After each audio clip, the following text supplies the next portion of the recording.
So we're gonna talk a little bit more about what are good routines, and maybe just to name a few. In the previous video, I talked about feeding routines, I talked about door routines, and really getting to the car routines.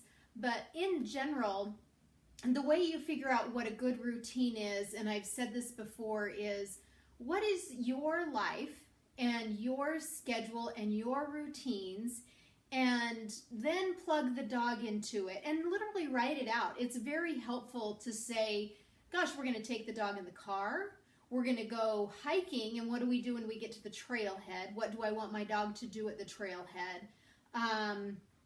To taking your dog to the grocery store. That you're just gonna have them wait in the car in the fall and the winter when we can take our dogs out more. Then maybe look at well, we're gonna take the dog to the soccer games, and what does that look like? And from me as an individual to now I'm taking the kids and the horses, and what does that look like, and what do I expect my dogs to do? And so there's so many routines that we do on a day-to-day basis. And maybe you may not catch them all, but if you sit down and think about, we want to take the dog here, this is why we got the dog, or how our dog fits into our family, and who is our dog in our family, you can start creating and seeing the routines that you need to have with your dog. And then you create it by doing it over and over and over with no mistake. And you have to do it to real life and not leave any open windows for them to make error. Meaning, I'm not just going to say, okay, we're getting in the car and just let the dog out the front door. I'm going to say, we're getting in the car, and I may have the leash on prior to that for the morning, and we're getting in the car, and so I'm going to pick up the leash and I'm going to take the dog to the car and get the dog into the car and get everybody situated in, instead of everybody rushing out, the dog's included, and away we go. If we're at the trailhead, I'm going to have the leash on prior to getting there so that I can make sure that the dog does what I expect him to do. Do I want him to get out and sit? Do I want him to stay in the vehicle?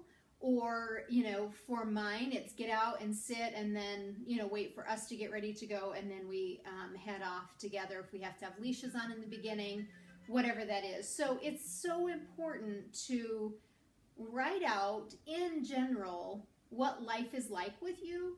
How do you want your dog to fit into that, and how you're going to manage it? Just like I was a new mom once, and all of a sudden you're figuring out how I'm going to carry the baby carrier, get him in the car, buckle him up, don't forget this, make sure you have the bottles or the blankets or whatever we need, and it becomes routine and it becomes second nature. Just like getting ready for work in the morning, the way you brush your teeth, the way you put your clothes on, those are all routines that just become conditioned response, and we don't think about what leg we put in our pants first to get dressed, but it's always the same. And that's what you need to create with your dog. So what are good routines? Those good routines are routines of life for you. If there's any specific challenge that you're having in creating a routine, please get on the forum, give us a post, give us what your routine is and how can you fit the dog in, or how can you solve the problem, or where is the problem that you're having on getting your dog into that routine. And we will either explain it to you or shoot a video for you so that you can be successful at creating those routines. Don't forget to get on our podcast and our blogs, and also get on the forum and get active, because we'd love to see you in there and the routines that you're creating. Thanks, and we'll see you at the next video.